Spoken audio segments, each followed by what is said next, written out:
फातिमा की रानी माँ, प्रभु यीशु की माँ, आसरा तू ही है माँ।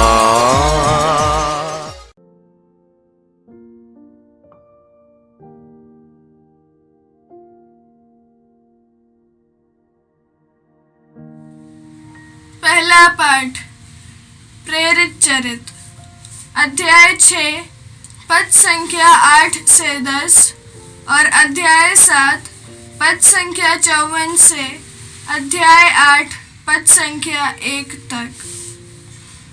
स्तेफनुस अनुग्रह तथा सामर्थ्य से परिपूर्ण होकर जनता के सामने बहुत से चमत्कार तथा चिन्ह दिखाता था।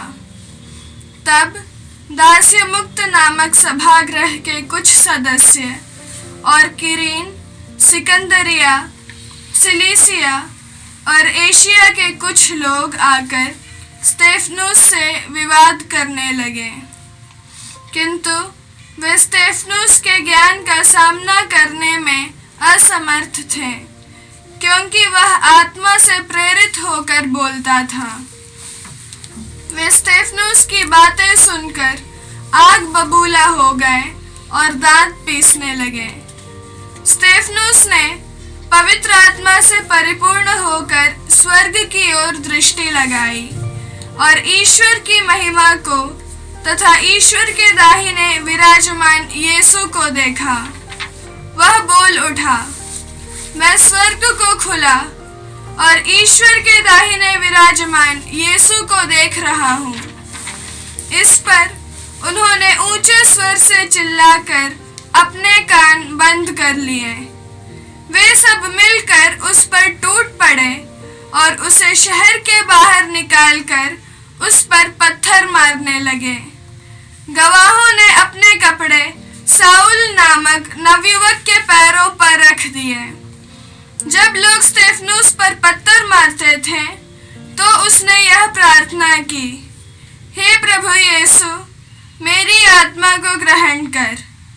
तब वह घुटने टेक कर ऊंचे स्वर से बोला, हे प्रभु, यह पाप इन पर मत लगा।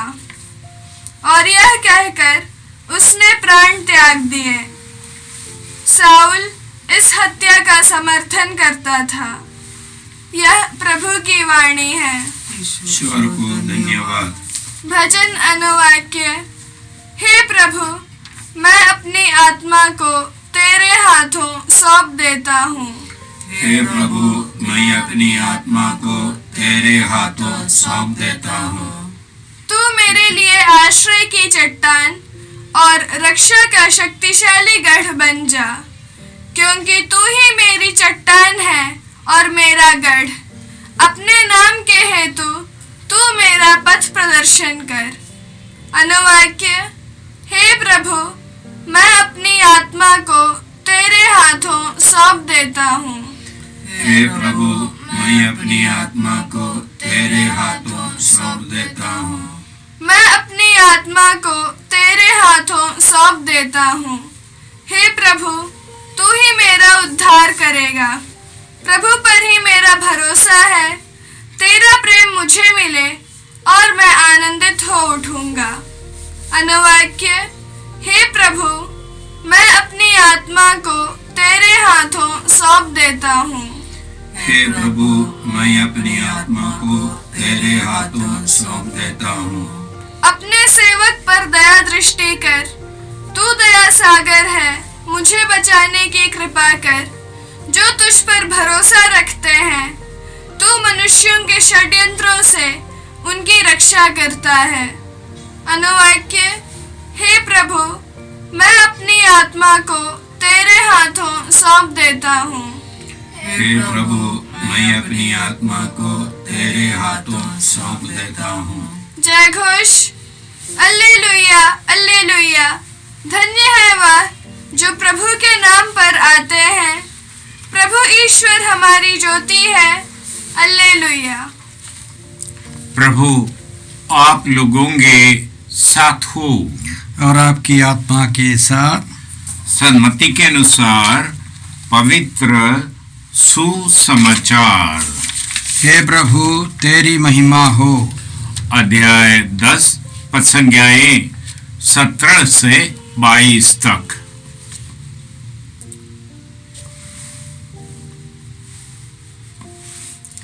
यीशु ने अपने प्रेरितों से कहा, मनुष्यों से सावधान रहो, वे तुम्हें अदालतों के हवाले कर देंगे और अपने सभागृहों में तुम्हें कोड़े लगवाएंगे।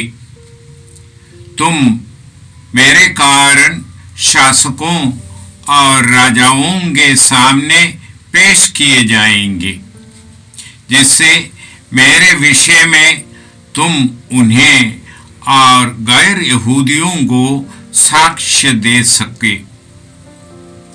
जब वे तुम्हें अदालतों के हवाले कर रहे हैं तो ये चिंता मत करो कि हम कैसे बोलेंगे और क्या कहेंगे।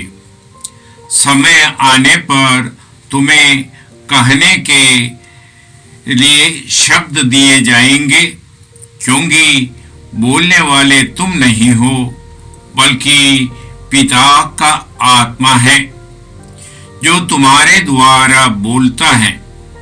भाई अपने भाई को मृत्यु के हवाले कर देगा और पिता अपने पुत्र को। संतान अपने माता पिता के विरुद्ध उठ खड़ी होगी और उन्हें मरवा डालेगी। मेरे नाम के कारण सब लोग तुमसे वैर करेंगे, किंतु जो अंत तक धीरज धरेगा उसे मुक्ति मिलेगी। यह प्रभु की पवित्र सुसमाचार है। हे क्रिस्त तेरी स्तुति हो। आज पवित्र सभा प्रथम शहीद यीशु के शिष्यों में से एक संत स्टीफन की शहादत मना रहे हैं। प्रेरित उनके कार्यकलाप में हम सुनते हैं, कोई भी स्टीफन के साक्ष्य और वचन के खंडन नहीं कर सकते थे।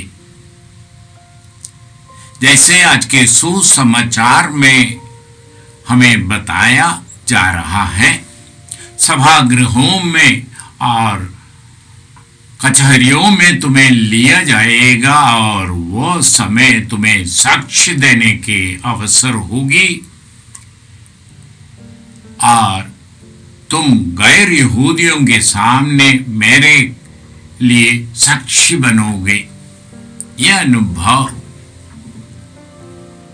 स्टीफनस के गवाही के बारे में बताए जाते हैं कि कोई भी उनके सामर्थ्य का खंडन नहीं कर पा रहा था, क्योंकि वे पवित्र आत्मा से परिपूरित होकर बोलते थे। हम प्रेरितों के कार्यकलाप में पढ़ते हैं कि शिष्य लोगों को बताया गया कि वे यरूशलेम तब तक नहीं छोड़े जब तक ऊपर की सामर्थ्य पवित्र आत्मा का आवाहन उन पर नहीं हो। शिष्य मां मरियम के साथ प्रार्थना में लगे रहे। पेंतकोस्त के दिन पवित्र आत्मा के आवाहन हुआ और प्रेरित बदल गए, सामर्थ्य से भर गए, शक्ति से उनकी वाणी की असर पड़ने लगे। अनपढ़ पेतरुस भारी भीड़ को संबोधित करते हुए उनसे कहते हैं, आप लोगों ने अनजाने में ईश्वर के शुभ संदेश को तिरस्कार किया उनको क्रूस पर मार डाले, आप लोग नहीं समझे, और ना तो यहूदी नेताओं ने। और एक ही भाषण में कई हजार लोग प्रभु यीशु में विश्वास किया। आज स्तेफनुस खुलेआम यहूदियों के नेताओं के सामने यीशु को प्रस्तुत करते हुए बताते हैं कि यीशु नाम के सिवा और कोई नाम नहीं है जिसके द्वारा मानव को मुक्ति मिल सकता है।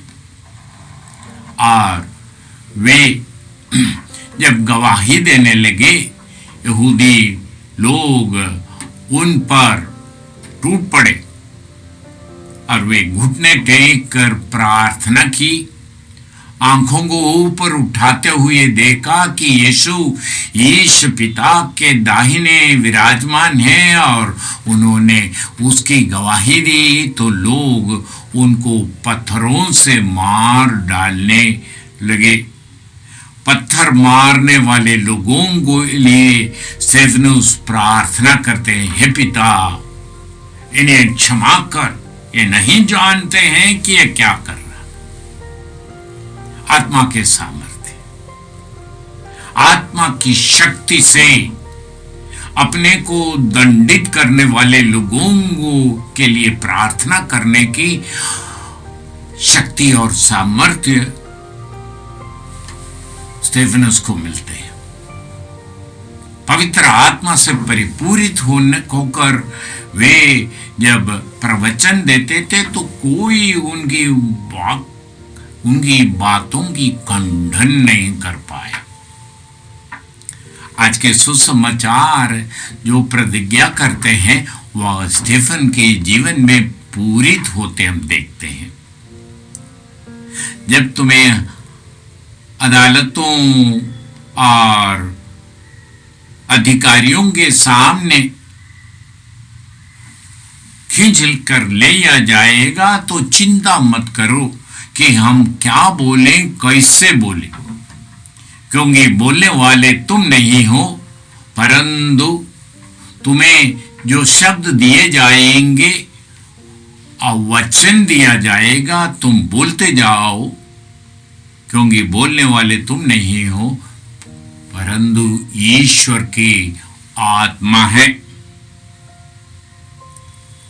और तब आज सुसमाचार में यीशु शिष्यों को आगाह करते हुए कहते हैं, पिता पुत्र के विरुद्ध खड़े हो जाएंगे,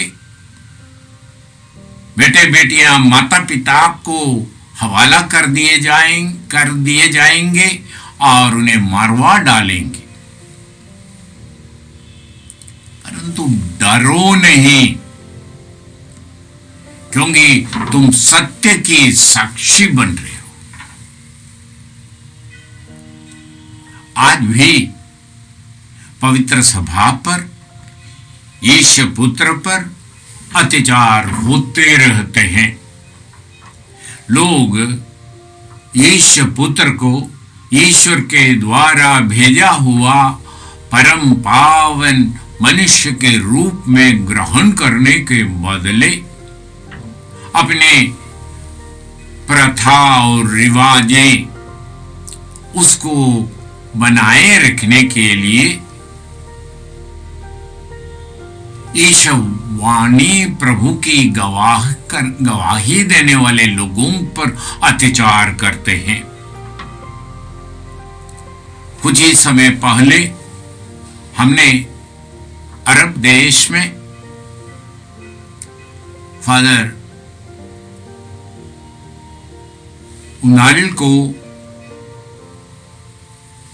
पकड़कर ले जाने, मदर तेरेसा सिस्टरों को मार डालने की घटना सुने हैं, अनुभव किया है। और न केवल अरब देश में, और कई वीडियो आते हैं जहां विश्वासियों की गला रेत दिया जा रहा।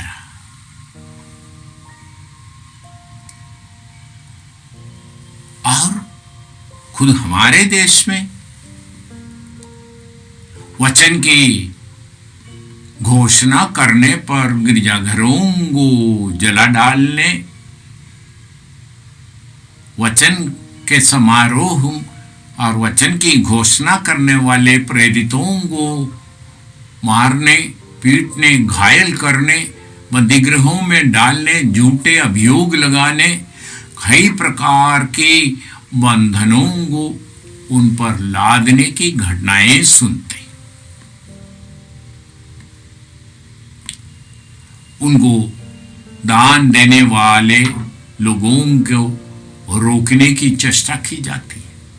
हर प्रकार की प्रताड़ना के अनुभव। वो समय आज के सुसमाचार के अंतिम वचनों को हम याद रखें।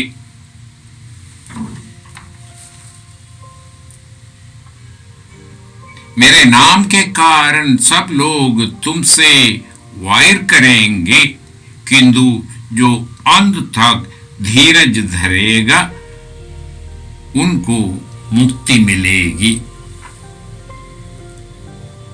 और प्रभु वचन विश्वासियों को सिखाते हैं, जो आपको प्रताड़ित करते हैं, कष्ट देते हैं, दुख देते हैं, उनको अभिशाप नहीं दो, उनके लिए प्रार्थना करो, उनके मुक्ति के लिए प्रार्थना करो। जिस महांदी स्टीफन घुटने टेक करके पिता ईश्वर से आग्रह के साथ प्रार्थना की, हे पिता इन्हें क्षमा कर, क्योंकि ये नहीं जानते ये क्या कर रहा है।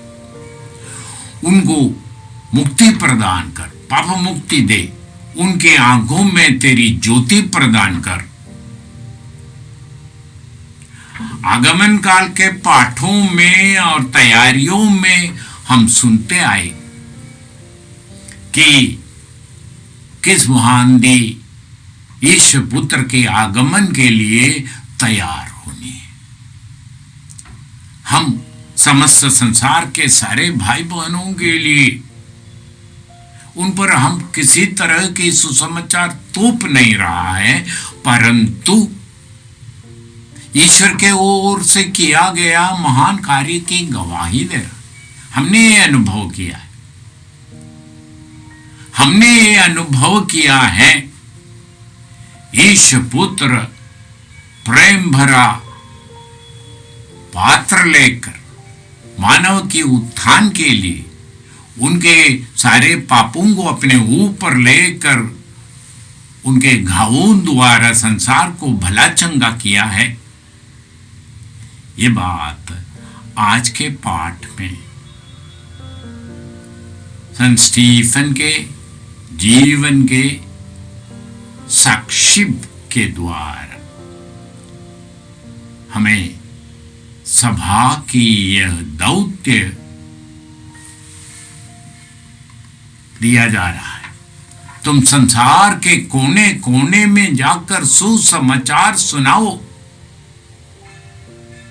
पिता और पुत्र और पवित्र आत्मा के नाम पर उन्हें यीशु नाम की शिक्षा दो, क्योंकि समस्त संसार में यीशु नाम के सिवा और कोई नाम नहीं दिया गया है जिसके द्वारा संसार को मुक्ति मिले। यह अनुभव करने वाले बड़ी उत्साह के साथ, बड़ी उमंग के साथ प्रार्थनाएं ग्रहण करते हुए कितनों भी बार हमें मार डालने की कोशिश की जाएगी, परंतु हमारे सुसमाचार की सामर्थ्य और शक्ति हम प्रकट करते हुए संसार के लिए शुभ संदेश है यीशु, और उसको अपनाना, उनका अनुसरण करना, उनको जीवन में निभाना, ये हर एक व्यक्ति पर आधारित है। उनकी कोशिश होनी चाहिए। कोई विशेष रूप की रीति रिवाज या आराधना की कार्यक्रम, ये सब नहीं, परंतु ईश्वर का अपार प्रेम। यह आज के सुसमाचार द्वारा हमें बताएगी। हमें आनंद के साथ ईश्वर की यह कृपा को बांटना है। यह हमारे दायित्व बनती है। यह हमारे तरफ से खुद अपने बड़पन की बात नहीं, परंतु ईश्वर के द्वारा दिए हुए यह अपार तोहफा को हम अपने अनुभवों के द्वारा, साक्षी के द्वारा, वचन के द्वारा लोगों को देने के लिए बुलाएंगे। तो यीशु जन्म के बाद के पहले दिन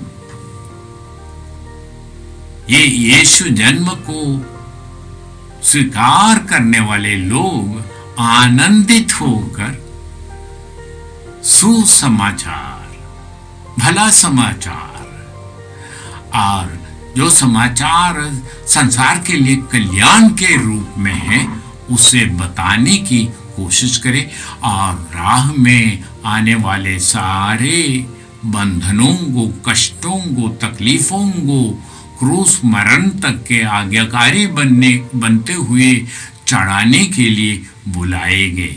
क्रिस्तीय विश्वास का सारांश, क्रिस्तीय विश्वास, यह शुभ संदेश प्रदान करने के लिए बुलाए गए समुदाय। हम प्रार्थना करें समस्त संसार के कोने कोने में सारे प्रजातियों को, सारे लोगों को सुसमाचार सुनाए जाए। ईश्वर के सामर्थ्य पर आश्रित रहने के वरदान पाए। सभागृहों में, बंदी गृहों में और अदालतों में खींच लिए जाने के डर से नहीं, परंतु वह आशा से, जो आज के वचन कहते हैं, बोलने वाले तुम नहीं हो परंतु ईश्वर की आत्मा है, और बोलने के लिए शब्द तुम्हें दिए जाएंगे और तुम निडर होकर जीवन के अंत तक धीरज धरो। पिता और पुत्र और पवित्र आत्मा के नाम पर। जय यीशु क्रिस्त में प्रिय भाई और बहनों, प्रभु यीशु ने हमें आदेश दिया है संसार के कोने कोने में जाकर सारी सृष्टि को सुसमाचार सुनाओ। सुसमाचार सुनने के लिए और सुनाने के लिए एक अच्छा मौका है। आप कृपया इस चैनल का सब्सक्राइब करें, लाइक करें, शेयर करें, बेल आइकन दबाएं, ताकि यहाँ की नई वीडियोस की सूचना आपको मिलती रहेगी। साथ साथ आप दूसरों को भी प्रेरणा दें इसका सब्सक्राइब करने के लिए। याद रखें, कल के मिसा के दैनिक पाठ और उस पर टिप्पणियाँ आज ही दोपहर के बाद हम लोग अपलोड करते हैं। कृपया आज ही उसको सुनकर कल की तैयारी करें। प्रभु यीशु आपको और आपके परिवार को 100 गुनी आशीष देंगे। जय यीशु।